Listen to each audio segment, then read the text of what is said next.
Hey, what's going on, everybody? What's going on? Welcome, welcome, welcome. As you probably can tell, well, you probably can't because it's always kind of hard to tell.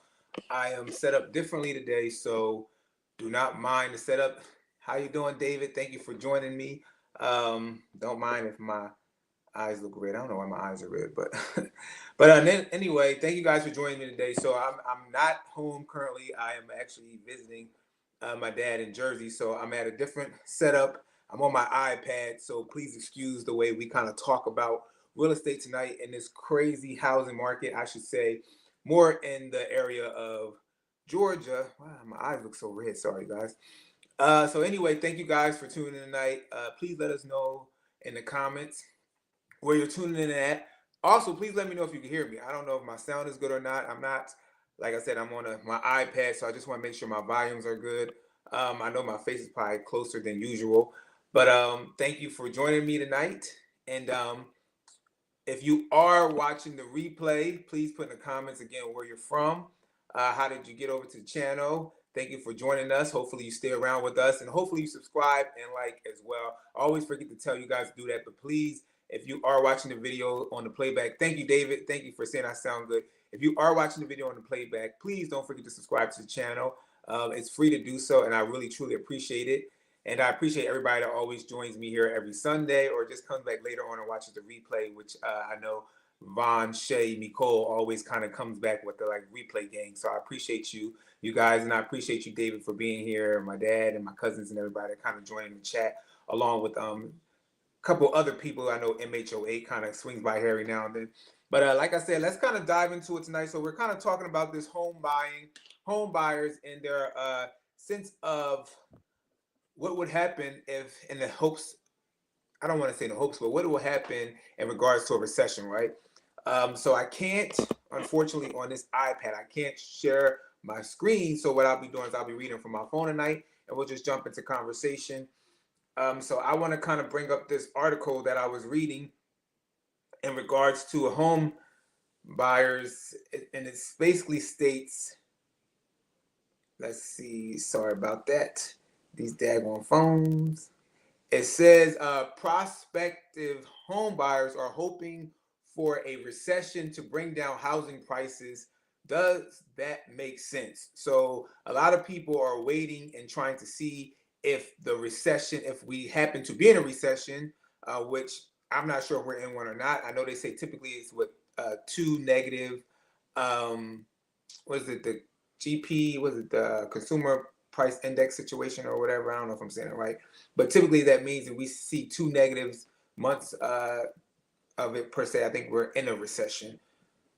So what people are trying to do is they're trying to see what will happen if we head into a recession, and will home prices go down if so. So let's jump into this. And now my phone is acting crazy as usual. It's nothing's not as never going to be a dull day when it comes to technology, you guys. But okay, so it says mortgage rates are falling, but home prices remain prohibitively high. That dynamic has prompted some prospective home buyers to say they're holding out for a recession because they expect an economic downturn will force home prices lower. They might be for a long wait, says three economists at MarketWatch spoke, and they said that unless the job market takes a sharp negative turn and many people start losing their jobs, a housing market crash is not in the cards, and home prices aren't going to fall. They say, in fact, depending on its severity, a recession could even push home prices upward. They said Trump administration official says policies are worth it, even if they trigger a recession. So I don't know if you guys know this, but I know they had asked Donald Trump in regards to if we're in a recession, could what he's doing lead us to a recession? And he basically kind of bypassed it. Didn't really care to say, we're trying to aim not to put us in a recession. Typically, if you guys don't know, most our economy goes through recessions. It goes through ups and downs, ebbs and flows. Like like they always say in life, what goes up must come down.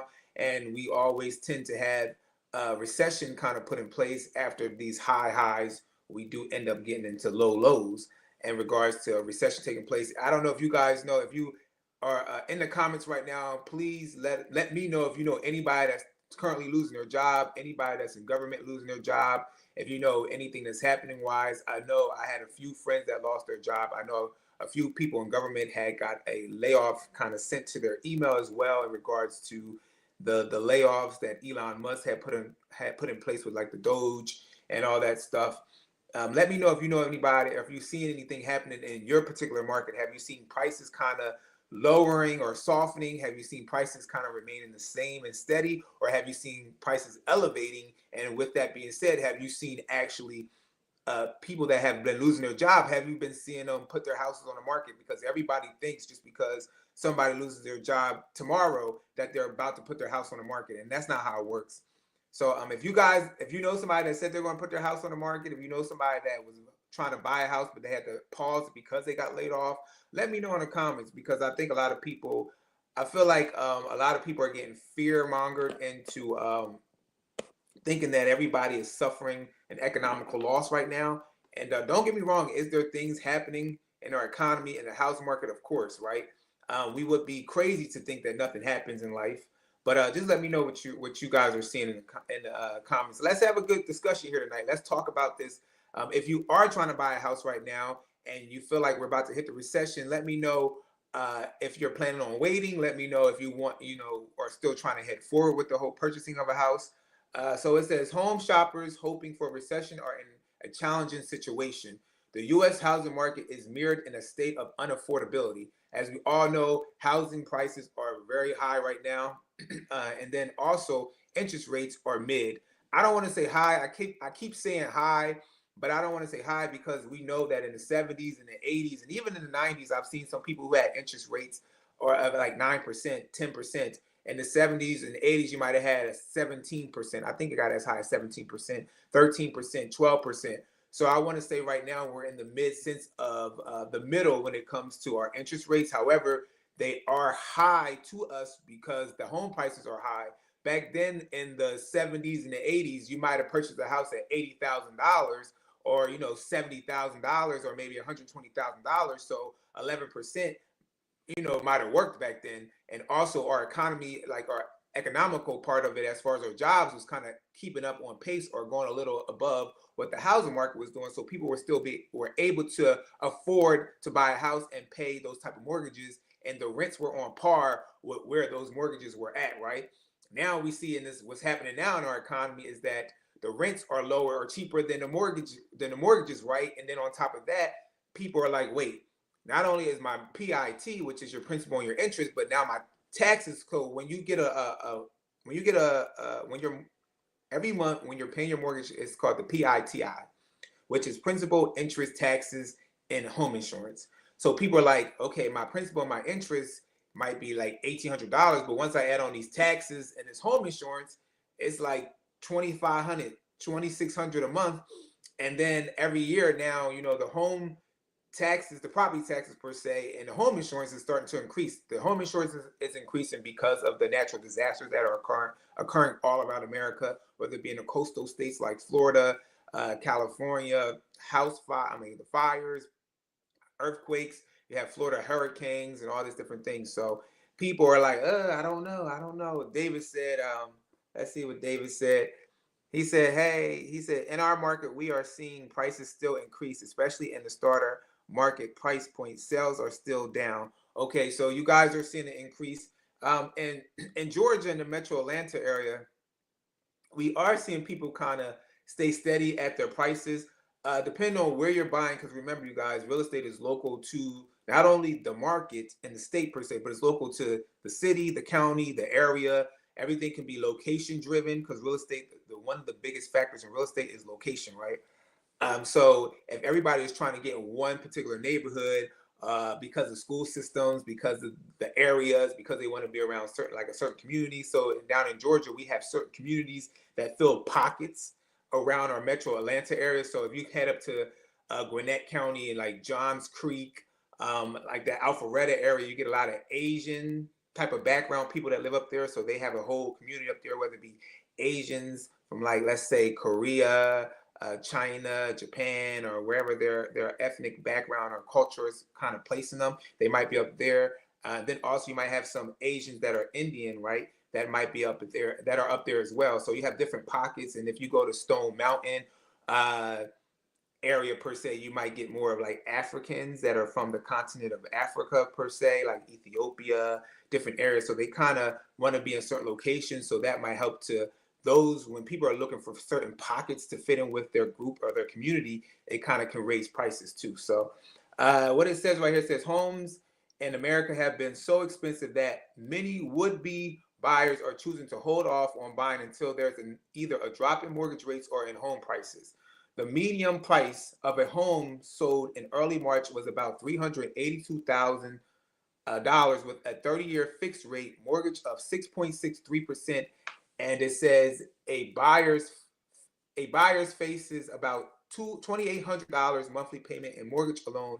Even though mortgage rates are broadly falling, mortgage application data over the past few weeks have shown that most home buyers aren't tempted. So basically, they're saying that most home buyers are like, I'm going to wait this out, and people have been doing that. People have been waiting to see, what's happening with the market, right? We know it's an unprecedented time per se, right? It's an unpredictability. Feds had lower interest rates at one point. People thought that with the interest rates lowering, mortgage rates were kind of shift down. And I'm pretty sure if you guys have been watching a lot of real estate content and watching a lot of great mortgage lenders who have started creating channels around how mortgages kind of work, you would know that mortgages are not directly affected by the Fed's interest rate reduction. They're indirectly affected. However, they are bigly affected by the 10-year Treasury bond. So typically what happens is when people buy more bonds, interest rates typically will kind of shift down a little bit. And if they buy less bonds, interest rates will kind of shift up a little bit. So what we're hoping is that people will buy those bonds per se, and hopefully things will shift accordingly to help soften those interest rates outside of, what the Fed's already doing. Let's see. So it says, in fact, some say they are waiting for a crash to provide their opening. In a December lending tree, 36% of respondents said they want the housing market to crash, and 29% of renters said a crash would be the only way they could afford to buy. Among people who said they wanted the housing market to crash, 11% said they believed a crash would lower property taxes, and 8% said a crash would help them buy a home. At the same time, recession fears are mounting as Trump administration makes dramatic critiques critics might say erratic moves, from escalating tariff war against foreign trade partners to slashing the federal government looking to delete entire departments. Investors have been spooked, sending markets into bear market territory and sparking concerns of a recession on the horizon. So what they're typically saying, basically what they're saying here is that a lot of people are just waiting on the sidelines. Even investors who were out here and like buying a lot of properties or doing different things when the interest rates were lower, money was easy, more accessible. Now I don't want to say more accessible, but it was kind of easy to borrow per se, as far as it was cheap. It was cheap to borrow the money, and people were making money off of their dollars spent. Now what's happening now is that if you're an investor, you got to know the numbers. And I always tell people when it comes to real estate anyway, you should always know your numbers, whether we're in a healthy market, an in-between market, a down market. You should always kind of know your numbers, because you never know how things go forward in life. As far as we can't predict the future, right? No one can. So you don't know when the tables will turn and when exactly will this healthy market turn into a more sour market, right? So you should always kind of do your numbers, because things shift. What goes up, again, like I said earlier, must come down. So you should always be, wise enough to be like, okay, let me make sure my numbers make sense, even in the sense of if the market shifts, I can still make money off of this. And I always tell even home buyers that are buying houses like that I work with, I say, hey, where do you want to be at when it comes to your monthly mortgage? And if this is a comfortable place, maybe you should try to shoot a little under it, because things will shift over time. We know typically property taxes go up.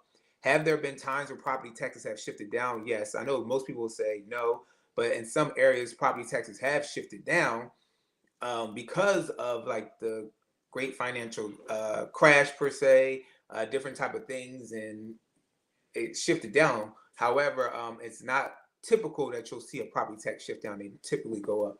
What did my dad say? He said tiny homes are becoming more expensive. Yes, tiny homes are becoming very expensive. I've seen a lot of them. So most people probably don't know this, but according to I think classification, tiny homes are typically 400 square feet and less. However, I've been seeing a lot of more people building homes above that square footage range, and they're calling them a different name and not really tiny homes. So you might get homes that are built above that, and they are becoming more expensive. As far as they're like, well, I know in Georgia per se. I'm gonna talk about Georgia. I'm seeing tiny homes that are being built by builders per se, starting at 200 something $1,000.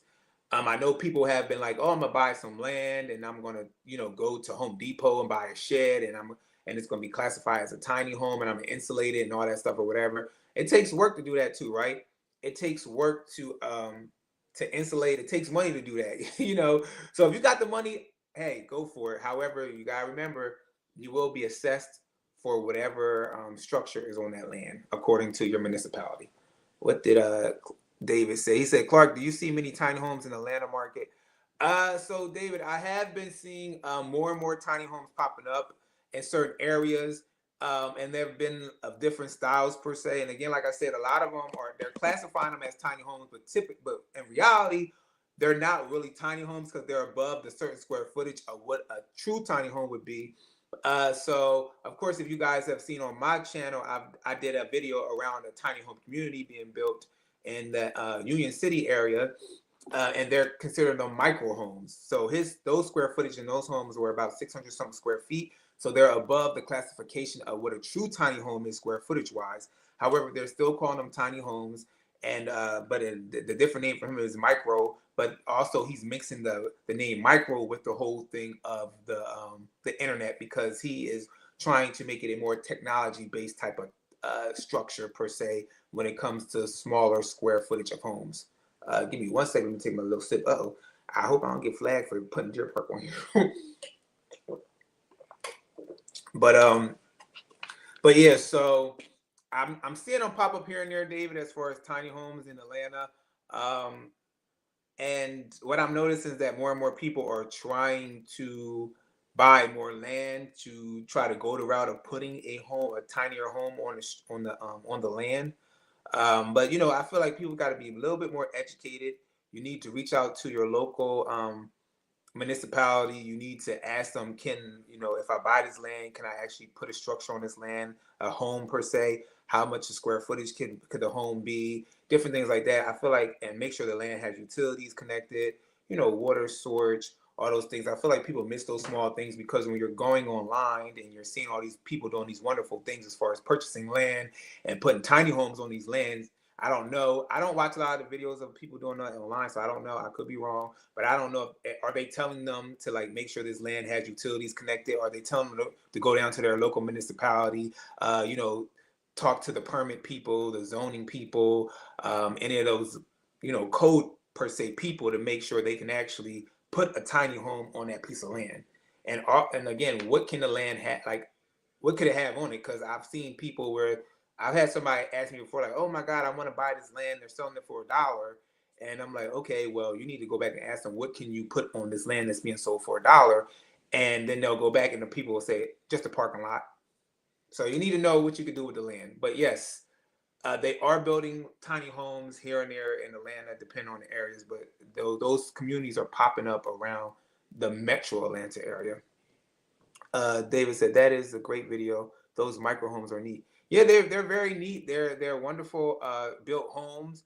They're very neat. I think what he's doing is interesting as far as giving people a stake in the community through a coffee shop, through technology.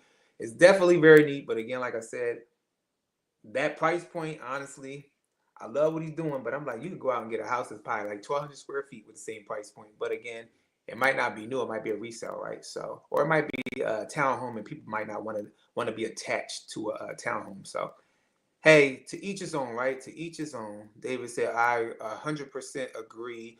The devil is in the details, utilities, etc. Yes, the devil is definitely in the details, and I always talk to people, and I realize that's the small things that they seem to miss sometimes, where they're not looking closely to those details and trying to make sure they're examining stuff correctly, because you don't want to buy a piece of land. What you do not want to do So you don't want to buy a piece of land and realize you cannot build on the land. And then on top of that, I also tell people if you are buying land, you should get a survey done.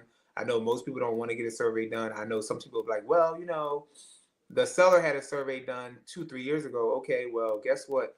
One thing about real estate and well, in life in general, right? Things change as we go, as time goes on, as things evolve, things change, right?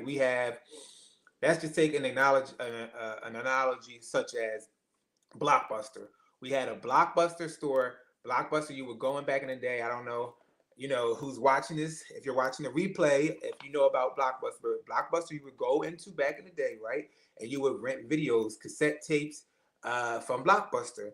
And then as time evolved and things change, we end up getting the red box. And then the red box kind of started shifting Blockbuster out of business. And you say, Blockbuster, hey, look what's happening over here. You might want to start shifting this way. Oh no, people always keep coming in buying videos and renting videos. Redbox started to shift, and you had Netflix where they were sending you DVDs in the mail, and then it started shifting streaming. So things change over time. That's what I'm trying to say. That was like my little analogy. Things change over time. So with things changing over time, it's always wise that even if if a piece of land you're buying and the seller says, hey, I got a survey done 5 years ago on this land X, Y, and Z, and you're like, okay, I'm gonna go over the survey. No, the surveys, things change, laws change. I know in Georgia, things have changed within like the last year in some places. So the thing is that you should always make sure you are getting an updated survey, because you might think, oh, I can build a house on this land, or oh, I want to put a pool here, or I want to do this, and they're like, oh, well, you can't because it has a buffer stream, and you can't build within 75 feet of said buffer stream. Oh, you can't because this is not your land. Oh, somebody else has their driveway on your land. So it's just good to just make sure all that is good to go. What did my dad say? Hey, David, is there an explosion of tiny homes being built in your area, also in Nebraska? He said, no, we don't see them. He says, we did have a nonprofit team up with a local college, and they built a tiny home community for homeless community. Oh, that's nice. We had down here well, I'm not here. I'm not in Georgia right now, but in Georgia, in the Metro Atlanta area, we had a gentleman, our mayor. They got some container homes, and they built like a container home community for the homeless in the Metro Atlanta area. And I think a lot of it is them trying to. I know it's great to make sure we kind of beat homelessness, but I think when it comes to city and the politics, a lot of it is political gain. And at the end of the day, I think most of them building these accessory dwelling like units per se out of container homes for the homeless in Atlanta was in the mere sense of in 2026 we have some parts of the FIFA World Cup coming to play in Atlanta, and then in 2028 we have the Super Bowl, and so they're trying to clean up the streets of Atlanta. Because if you guys don't know, and I don't know how your city's looking, David, but in Atlanta there are a lot of homeless people, and and there's different senses of homeless now, right? It's not just always people living in the street. So, but yeah, David said Blockbuster, we had to rent the VCR back in the day. Exactly, right? So I was trying to use that analogy, but I don't know, people going, some people might get it, some people might, that I guess that's showing my age too, right? So let's go back to this article real quick. I think I lost my part in the article to talk about the craziness that's happening. So it says, those fears with both President Donald Trump and Treasury Secretary Scott Bessent downplaying recession fears without dismissing the possibility, and the Commerce Secretary Howard Lutnick told CBS last week that Trump's policies were worth it, even if they pushed the U.S. economy into recession. So they're saying everything he's doing is worth it, even if it causes our economy to go into recession. And a lot of economists and a lot of people have been saying that we need to have a recession. They said we need to have a recession to kind of cool down the housing market. We need to have a recession to kind of reset things. They say typically a recession is needed when things start to inflate and elevate the prices and the goods and everything around us. They typically say a recession is needed to help to basically kind of reset, simmer things down. So they typically say that. David said, we have some homelessness, not as much as larger metro Atlantas. Yeah, there's so much homelessness going on. It's a shame because we're told that we're in one of the greatest countries in the world. And I'm not saying that we're not in a great country, but to make it seem like we don't have any homelessness in America, outside of some quote unquote third world countries. Even though I feel like at this point I feel like we headed into a third world country. We have all these natural disasters happening, and FEMA can't even rescue nobody no more. But that's a whole other subject. I could go off of housing and go into political matter real quick. I think I need to create a political corner or something, because I can go on a political rant. But yes, homelessness is definitely trending in some areas, and of course the bigger metropolitan areas. The article keeps saying widespread job loss could lead to softening prices, a phenomenon we have not seen in a long time. They said Danielle Hale, the chief economist at Realtor.com, said recessions come in a variety of flavors, and the flavors play a role in the housing market will be impacted. The two most recent recessions alone provided a broad scope of possibilities, Hale told Market Watch. The pandemic-induced recession of 2020 was a lot more gentle on the housing market than the global financial crisis of 2007 and 2009 had been. Between February 2020 and April 2020, the U.S. economy faced widespread closures of businesses to slow the spread of coronavirus. I don't know if YouTube is going to tag me, because I meant to not say that. I meant to say C virus, but anyway, that caused the C-19 pandemic. At the time, home sales fell sharply, Hale said, but within 2 months, sales had recovered and they surged thereafter. Home prices also surged over that period, with buyers snapping up homes, taking advantage of ultra low mortgage rates. So basically, if you guys don't know, when the pandemic struck in 2020, everybody, again, we were in a sense of uncertainty, right? Where we're at kind of lying right now, right? We were in a sense of uncertainty. People was like, wait, what's happening? The world's shutting down. Like, am I going to lose my job? Jobs were like shutting down. People were, weren't getting paid per se. People had to file for unemployment. The government had to find a way to kind of pump our economy, right? And so with that uncertainty, unpredictability, people not knowing what's happening, this is the first time we've ever experienced this. Well, I've ever experienced it. I know we've gone through other plagues like the Spanish flu and different things like that, but I wasn't alive for no Spanish flu. So with us kind of experiencing this for the first time per se, people was like, I don't know what this is. I'm outside wearing masks. And we've been seeing, if you guys go over to Asia, you've been seeing like a lot of Chinese people and all those people kind of wearing masks because of their environment over there. They like, the pollution per se and all that stuff that's going on over there. So they were wearing masks, but in America, we weren't wearing masks day to day. So when that occurred, people were like, well, I don't know if I should buy a house right now.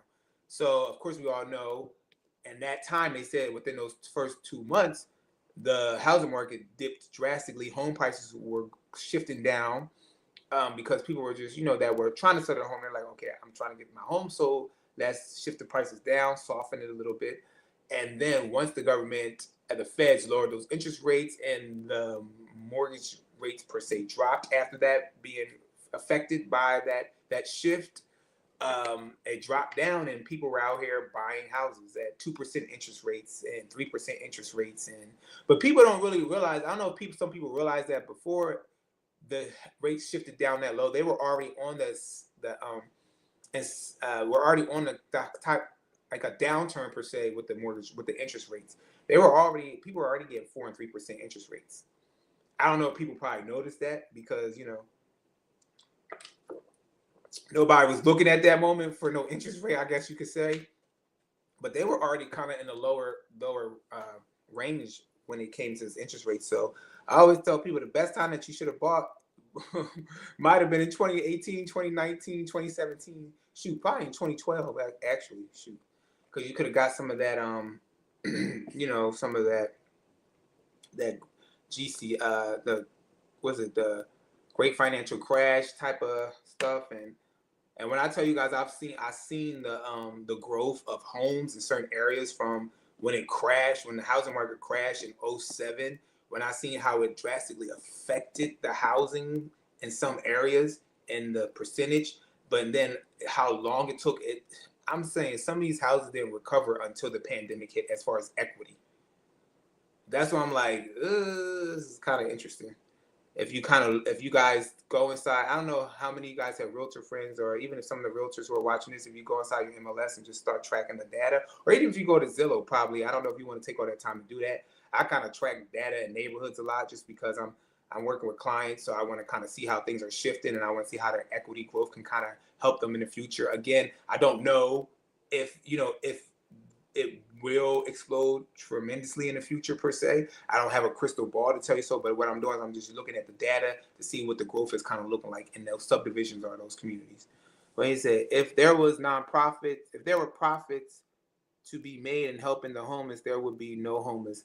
Yeah, that's true. There would be no homeless if there was profits to be made, because everybody's we are in a, America is a capitalistic country, and we all know that. So, but anyway, so they were kind of, so that's what we kind of saw. And then, as I said, we shifted forward with the pandemic. Prices elevated a lot because people were out here spending, and with people spending, it was like, shoot, I'm about to raise my price up higher. I feel like, and this is just my take on it, and I think I talked about it before as far as how prices got elevated in the housing market through the pandemic. I feel like a lot of it had to do with corporate buying. These companies, they had a taste of buying single family homes when the great financial crash happened with the housing market. The banks needed to unload some of these properties because some people couldn't afford to buy said properties. They started giving corporate investors a chance to purchase in the single family market. They got a taste of what it felt like to be able to obtain a single family home and allow people to rent it out. And then once they got that taste, they started buying more and more property here and there. And then once this daggone recession happened, well, not recession, but once this pandemic happened per se, people then turned around. These corporate companies started buying homes, selling homes, and they were buying in cash. So they were beating out financing, people who had financing terms, and then everybody started pulling from 401ks and all this stuff, and shifted money around from maybe dividends or stocks and all this stuff. And then it just started being like a whole money war of like money being imposed into the housing market. And then you got the foreign people buying from out of the different foreign countries that have a lot of money, like people that might live in Dubai, or what's the other thing, Abu Dhabi. Like, they had money, y'all. Like, so you get a big shift of people just buying a lot in the housing market, and it boosted everything up. So it says, during the lengthier and more severe recession, it says more than a decade earlier, home sales slowed and remained low for a prolonged period. Hale said the financial crisis was caused in large part by reckless mortgage lending, which led to subprime mortgage crisis, and millions of homeowners lost their homes to foreclosure. So if you guys are joining me right now, again, I apologize. I'm not currently at my house. I'm visiting my dad up in Jersey, so I cannot share the screen on my iPad like I typically do to kind of read along with the article. So what we're doing is that I have the article on my phone and I'm reading it, and we're just having a conversation like we always do. Let me know what's happening in your housing market. If you're watching this on a replay, put a comment below. Give us some insight. Let us know what's going on. Let us know if you're trying to sell your home or buy a home. And if you do need help to do so, reach out to me, and I can connect you with any of my realtor partners or colleagues around the world. I got one of them right here in the chat with me tonight, which is David Matney in the Omaha, Nebraska area. So, hey, if you're in Omaha, you're looking to buy or sell, you got a great realtor right here, right now, that you can ask a question in the chat while we're live. So they state basically right here, this was talking about the first great financial crisis per se. What happened there? They said it was the subprime lending that caused a mortgage crisis situation where the lenders were lending to anybody, even if you didn't have sufficient amount of money to sustain the mortgage payments, right? That's how they said the first type of great financial crisis occurred. It was a whole crash per se of the mortgage market, really. And the mortgage market directly affects the housing market because people need to be able to get loans for financing purposes to pay to loans in order to buy a house, right? David said, thanks, Clark. No problem. Anytime, David. Anytime. So that's what they're saying. The first one kind of happened. Foreclosures started to tick up in that situation. People were short selling. And I actually just recently in our area, there was a house that was on the market for a short sale. I hadn't seen a lot of short sales lately, but this one was a short sale. This particular area, the houses were selling for 450,000 plus, and this house was on the market for 290, and of course it was snatched up real quick. I had sent it to a couple clients that said they wanted to buy a house, but everybody said they want to buy. Ain't nobody always ready. I'm like, sometimes I'm like, okay, everybody's like waiting. This is what gets me, you guys, and I appreciate everybody that comes to this channel, has this wonderful discussion with us all, and as we talk along with these lives. But one thing that I find very interesting in people, and I do it myself too, so I can't blame it with I can't blame it with just general people per se, people in totality, right? We always say we want this to happen, we want this to happen, we want this to happen, and then it happens, and you're not ready for it to happen. You're not prepared. You're not ready to take advantage of it. Everybody is waiting for a housing crash. Everybody's waiting to take advantage of a low house, of a cheaper house, of our lower mortgage rates and all this stuff. And everybody keeps saying, I'm waiting, I'm waiting, I'm waiting. I'm not going to buy. I'm not going to sell. I'm waiting, I'm waiting, I'm waiting. And then when you have that opportunity or that glimmering moment or that hope of something happening or something occurring, no one takes advantage of it. Like in this situation, there was a house that was short selling, and a house had a in Georgia, typically a lot of houses don't have basements, right? So the house had a basement. It was on the basement. Most basements, houses that have basements in Georgia, if they're being built, they don't come finished. You have to finish your own basement out. This house, the person finished their basement. The house was in good condition. It was in a gated community. People keep asking me they want to be in gated communities now all of a sudden. Low HOA, like literally no HOA. I think it was like $50 a month. And it's a wonderful community. The house was built in, I think, 2007. This house was a short sale. Houses in this subdivision were going for $450. The last house that sold, I think, sold for like $475. The house before that sold for $540. So you're going to get instant equity in this particular subdivision. And I sent it off. I sent it to 4 of my buyer clients that I'm working with. 4 clients. And I said, hey, they're having an open house. I wasn't around that day because I had to do an open house for the listing that I have currently for a seller that I'm working with. And I was like, hey, it's Saturday. They're having an open house. I can't take you today, unfortunately, just because I have to go do an open house here. Don't think I'm a bad realtor, y'all. I've been taking these clients out to see houses almost every day of the week. When I tell you, I spend about dang near $500, $600 a week on gas. So don't make me feel like a bad realtor because I couldn't take them to this one house. But I told them, I said, if you want to schedule a tour of it, let's go. We can see it before Saturday if you want to see it. If not, they're having an open house Saturday. Go check it out. It's going for $290, and everybody said, oh, I'm waiting. And then you see this stuff here. Like I've sent them that. I sent several other houses where this person was in a foreclosure situation. These people were doing all, and these houses were cheap. Like one house ended up going for $97,000, you guys. So I'm telling people, I'm like, you guys are always talking to me, and everybody's on the internet watching all these videos and want to look at certain channels for crash. But yet, when you're seeing certain things dip in your area, you're not jumping on it. So you're not even ready for no crash. You're not ready. So hey, what David said, no truer words have ever been spoken. Yeah. And and I just gotta be honest, because I feel like a lot of people are sitting here like, oh, I'm waiting. And then you see moments of things happening where it's like, hey, jump on it. And then it's like, oh, I'm gonna wait. So you wasn't. So to me, you just playing around. That's what, I think you just want to play Russian roulette or something. I don't know, because I'm like, to me, it's just a bunch of play. Because you ain't ready. And that's just being honest. And if you guys can't take the truth, then what they say, if you can't take the heat, get out the kitchen, right? I'm just being honest with you guys. That's all I can be. Let's keep reading with this article. It says home prices had begun falling even before the recession began in December 2007, Hale said, and continued to do so until 8 months after the recession ended, falling by more than 20% cumulatively. She said neither of those scenarios is similar to what home buyers would face today if a recession happened. The market has weathered 2 years of rock bottom home sales due to a precedent shortage of homes for sale. Homeowners are not interested in giving up the rock bottom mortgage rates they have got during the pandemic. That has resulted in demand outpacing supply. On top of the strong demand for homes, which allows homeowners to sell for a good price, people who own properties also have a big financial buffer in the form of their current home.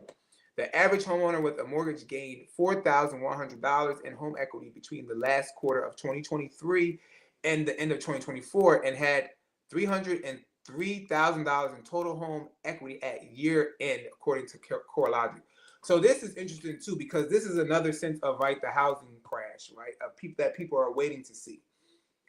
A couple people that I watch on YouTube, great people, and they always say, you're waiting for a crash, right? But what you should be doing is you should, like I said earlier, when a moment comes, and if you're ready, you'll be ready to capitalize on said moment. Like I said, this people could have bought a $290,000 house. Another person could have bought a $97,000 house, and people have not capitalized on these moments. So if a crash should come, and I don't know if a crash will come, I feel like a correction will come. I feel like a balanced market will come again. In the sense of, when I mean correction, is that over time, people's equity jumped 100%, 200%, 300%, right? What I think will happen, and again, I'm just predicting, I don't know if this will happen. The prices will come down. People will soften their prices, maybe, $40,000, $50,000. Maybe at the most, you might lose $100,000 off of a house per se. The $1 million houses, these big $1 million houses, they're losing, maybe a couple millions off of it, because they're more expensive. But the lower end houses per se, that's like, say, 300,000 or under, you might get 20,000 off, 30,000 off. But you're not going to go back. If that house was for sale, 2 years ago for 150,000, and now they're selling for 300,000, you're not going to get the house for 150,000. That's just not how it works. If it did, we will all be out here getting homes, even myself, right? But it's not how it works, right? As people, we as human beings, we put value into what we want to buy, right? We are the ones putting value into it. So if the world worked as such, and people bought a house for 150,000, and 20 years went by and they sold it for 150,000, and just made that equity that they bought the house with and made that money back when they sold it, that would be wonderful with housing. But it doesn't work like that, right? We as people feel over time the house appreciates. We as people feel over time, we have a tax assessors, they appreciate the house, and because of that, home prices tick up, typically. And we're putting the value of said price on a home over time. If we as people decided we wasn't going to do that, and we would just buy the house for what the house sold for, then we wouldn't be in this situation. But of course, that's not how life works, right? Because I think we as people sometimes forget that we put value in what we want to buy, and we cause the price to tick up. But needless to say, I think, where was I with it? Where was I trying to talk about this? When it comes to the equity part, as far as within the last 2 years, that equity climbing tremendously, and the shift down. Like I said, I feel like there will be some softening. I feel like there will be a shift down in prices, and if you see that shift and you see it happening, if you're truly trying to find a deal or a bargain, or you're this person waiting on the sideline for this crash to happen per se, and you see this happening in front of your eyes, you better jump on it. I don't want to see nobody coming to my YouTube channel. I don't want to see nobody in the comments, and I don't want to see you guys saying, "Oh, Clark the Realtor said that we need to jump on, and everything that's discounted or selling or whatever." If you are waiting, I don't want to say that. Sorry, I don't want to see nobody on my channel basically saying that they're waiting for a crash, because if you are waiting for a housing crash to occur, and if some type of small glimmer of hope occurs around you in the neighborhood or city where you're at, where the houses prices are tremendously a discount, like 50% off or 60% off, or short sales or foreclosure sales, and if you're not jumping on it, then hey, don't come over here. Don't come over here. They say people think that buying a house is like buying a car. Put money down, transaction is completed. People aren't educated in real estate. Yeah, people think that that's how it works. They think, like, I've got plenty of people that came to me, that never bought a house before, because a lot of people have to be educated in home ownership. So some people think a housing is just like buying a car.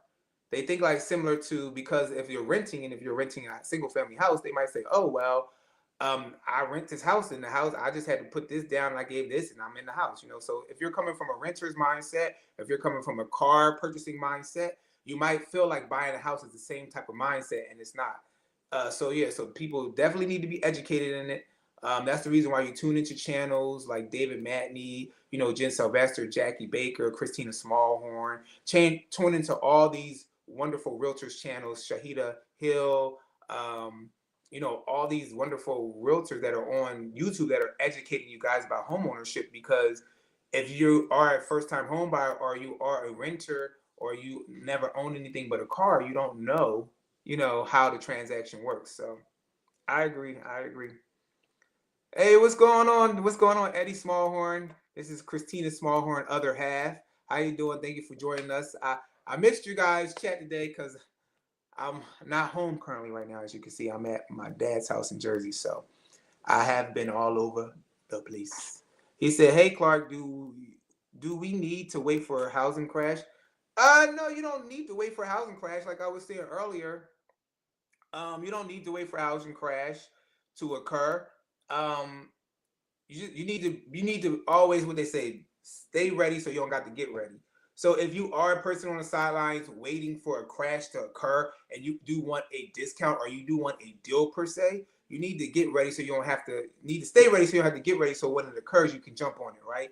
Like I was saying earlier, I don't know if you just joined us now, Eddie, but like I was saying earlier, um, there was a house in a subdivision, a couple houses, and I sent to clients that are trying to buy houses right now that are all, waiting for things to happen or things to occur in the housing market. And they're like, I want a deal, I want a deal, I want a deal. And they had a sense of this house right here. It was a short sale. The houses in that area were going for 450K plus, 3-story house, 2 levels, a basement, finished basement, gated community.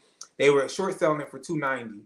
This was an opportunity to own real estate, that everybody was waiting for. People are waiting for a glimpse of a crash.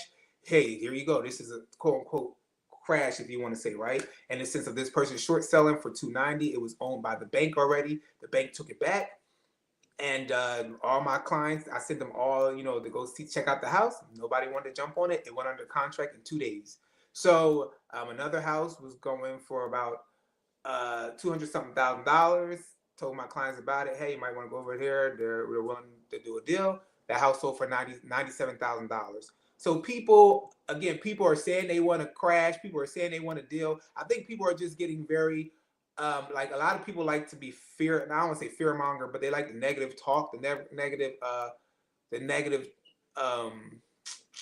don't know. I always feel like people, if they're going through something, they like if somebody else is going through something, right? It's this whole thing of like, I don't want to see the other person win, or I don't, if I'm hurting, I want you to hurt, and all this stuff. So I feel like a lot of people enjoying it or bask in it, but nobody's really ready to make a deal in real estate. That's how I feel right now. I could be wrong. That's just how I feel. I'm like, because I have some people that I'm working with, and I'm like, y'all ain't ready. You ain't ready. You ain't ready. What's going on, MHO8? He said he just read my playlist. Who just read your playlist? I don't know. Who? Did Eddie just read your playlist? He said, "Oh, hopefully you are enjoying NJ and your dad." Yes, I'm enjoying NJ and my dad. I'll be returning back to Georgia on Wednesday. But thank you guys for coming over here joining me. We're almost about to be finished with this article. Let me know how you guys are feeling about this crazy economy. If you guys feel like a recession will shift home prices down. Like I said, typically during recessions, it does cause home prices to kind of shift down typically.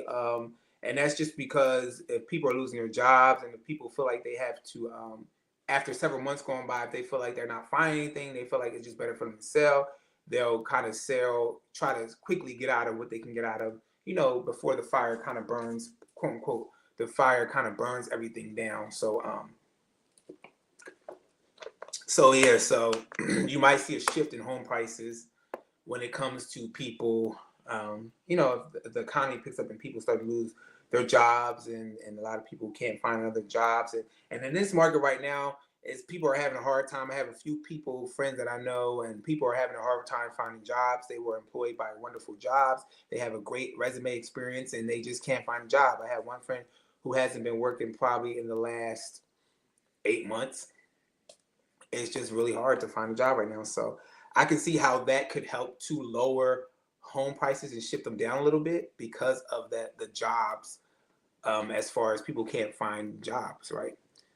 Eddie said it might shift it down, but people can't afford their own bills. Exactly, and that's the other thing too that we were kind of talking about as well, Eddie, is like it might shift it down, but at the end of the day, if you still can't afford, your current bills, let's say your car note, if your car is getting repoed, if you can't afford the utilities, if you can't afford the taxes, if you can't afford the home insurance, um, even if the market shifts down, are you going to be ready to even purchase a house?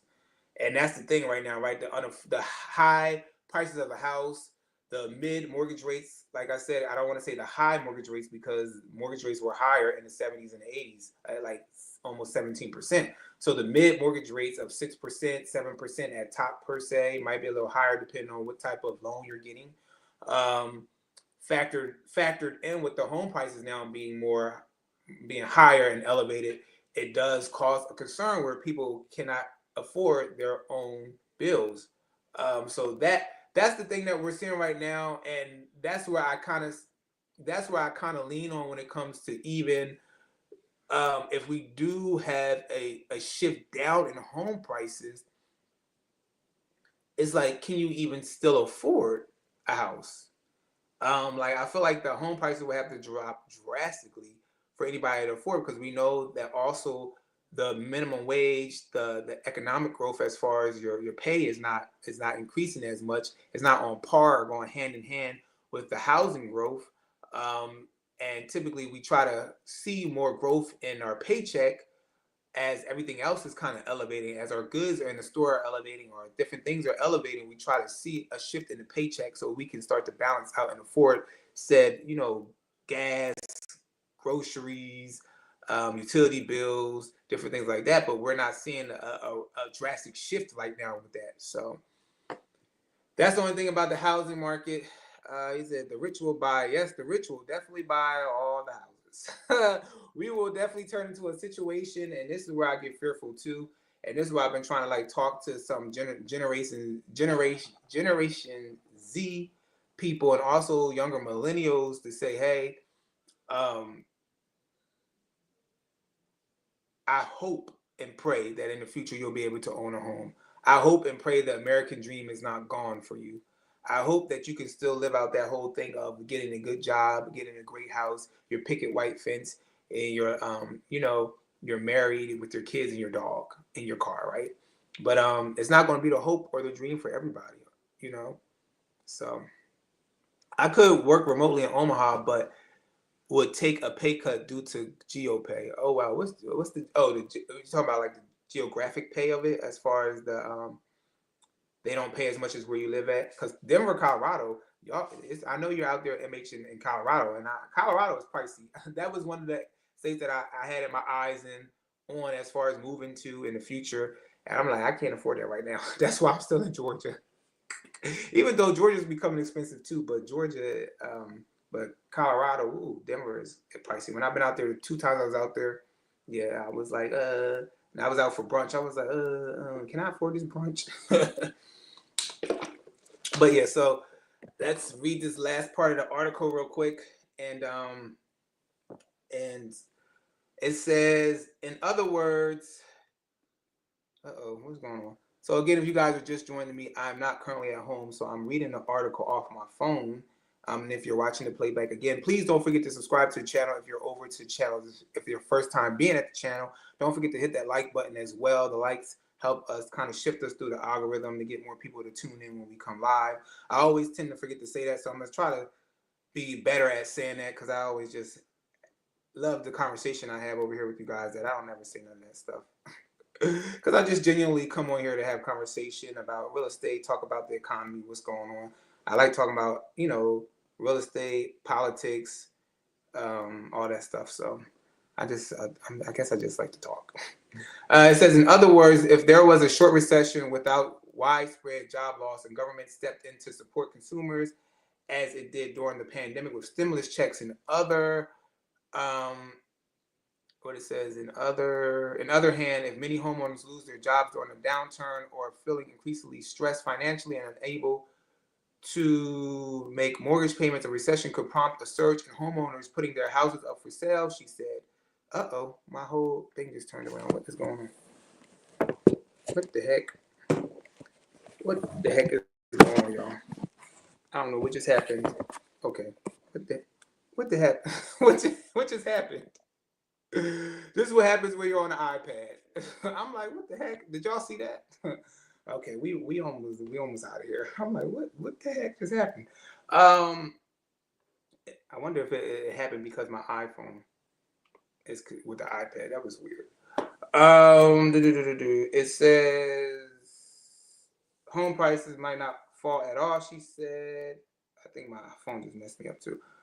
It says, on the other hand, if home buyers lose their jobs during a downturn or feel increasingly stressed financially, that could result in softening prices, a phenomenon we have not yet seen in a long time. Overall, home prices tend to be pretty resilient based on historical performance. And so she kind of goes on and on about the different things in our market and everything. So I guess what I'll do real quick, David said it's all good. Thank you, David. I was like, what happened? Now I'm gonna put my phone down because I'm like, what just happened? So I kind of like wrap it up in the sense of what I would kind of predict in the whole recession, home prices, right?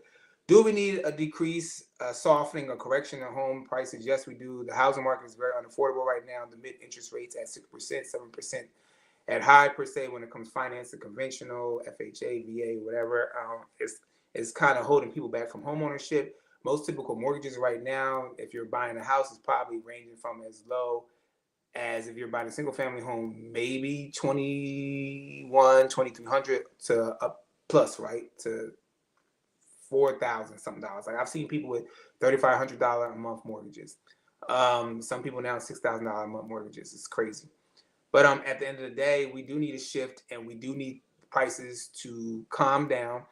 As far as foreclosures happening, it would be great if some things got foreclosed. But what people don't realize now is that a lot of these houses that are getting, what I'm seeing in my market, a lot of the houses that are getting foreclosed on, these people might have bought these houses 2-3 years ago. Some of these houses that are going into pre-foreclosure are a lot of investors who were newer investors that's jumping into the market, don't understand how the hard money loan possibly work. Thought they would be able to, fix up and sell real quick. Market is having them sitting longer. They're going into pre-foreclosure status and then hitting the market as a foreclosure at auction. However, they have a loan that needs to be repaid back, right? So a lot of these houses that are going into foreclosure down here in Georgia per se, or when they hit the courthouse steps, their starting bid might be at $100-something thousand plus dollars, or $200-something thousand dollars, or $300-something thousand dollars. So you're not going to the auctions mortgage foreclosure wise down in Georgia right now and getting a house that's like $30,000. You might get lucky to find something on the tax sales part of it, as far as if somebody doesn't have a mortgage and maybe a kid or somebody, the person's parent died, relative died, the kid couldn't afford to pay, or the person per se that's handling their property can't afford to pay for it no more, they let it go. Like recently I just helped a client's mom. She just recently went to a tax sale and bid on a tax auction of a property. She reached out to me. She was trying to buy some land. Her daughter had realized there was a house down the street that was close to her. They reached out to me to see how they could possibly purchase it. I looked up the back details, found out that particular homeowner had passed away. The house the taxes were getting paid on it. However, the person fell short to pay taxes. It went up for tax auction, and she went down to tax auction and she bid it and got it. And for a couple $1,000s, right? However, that's not the case for everybody, right? Again, you have to be ready when opportunity presents itself. And a lot of people that are waiting for a housing crash, are you going to be ready if the opportunity presents itself? Are you going to be effectively ready in the moment?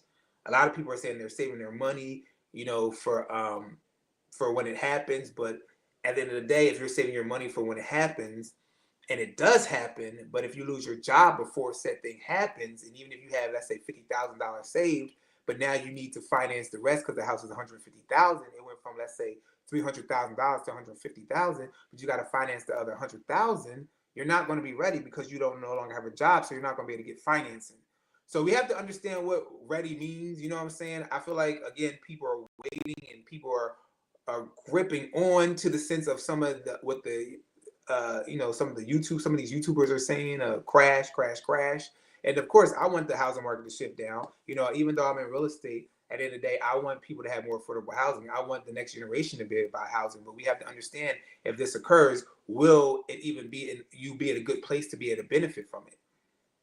Because like I said, the mortgage foreclosures are not the typical mortgage foreclosures back in 2007. These houses are not going for $30,000 on a mortgage foreclosure auction block where I'm at currently. I don't know about you, David. I don't know about you, Eddie, but where I'm at, or MHO8, where I'm at, they're not. I don't see it when I go down to these auctions, and I put auction videos on my YouTube page for people to check out. So because I think people don't think I go to auctions because they're like, "You're a realtor. Why would you go to auctions?" I'm like, I still help people do auctions. Um, I don't get nothing out of it, but I still help people. But yeah, so at the end of the day, I don't see nothing at that price point, like unless you do maybe a tax sale auction. But those are very competitive down here in Georgia because they do start lower. The taxes might start at $6,000. People are bidding those taxes all the way up to like 30,000, 50,000, 80,000. So you gotta, like I said, if you're ready, you stay ready so you don't gotta get ready. And if you are waiting for a recession to bring about a housing crash, I don't like I say, I can't predict the future, but I feel like it's gonna bring about a correction, a nice softening of prices. But also when they soften, will you be ready to said benefit from that softening of the housing market? All right. So anyway, I appreciate you guys for joining me tonight. Like I said, I'm not in a typical location, so I wasn't able to kind of pull up the article for you guys to kind of check it out. That article was from Market Watch. So if you have Market Watch, you have accessibility to it, go and read the rest of the article because I didn't get to finish reading the rest of it because of this wonderful conversation we had here tonight. I appreciate David Matney joining me, MHO8, James Clark, which is my dad, Eddie Smallhorn, and anybody else who's watching the replay. Don't forget to comment below where you are watching from. How did you get over to the channel? Don't forget to subscribe and like the channel. Please like the video for me. I truly appreciate it. And I appreciate all you guys for joining me live here tonight. And I will see you next Sunday for another live. And if you guys are in the Omaha, Nebraska area looking for a wonderful realtor to help you out in buying and selling a house, check out David Matney right here. His YouTube channel is Living in Omaha with David Matney, all right? And then also, if you're in Louisiana, check out Eddie Smallhorn's wife, Christina Smallhorn. They're doing a wonderful job down there educating everybody. So definitely check them out. Thank you, David. I appreciate it. You guys have a wonderful night. Have an awesome week. You as well, Eddie. Have an awesome week as well. And I'm about to go back to watching my NCAA basketball tournament games. All right, you guys have a wonderful night. And I will definitely tell them I have a great time with my dad. I definitely will. All right, take care, you guys. Bye-bye.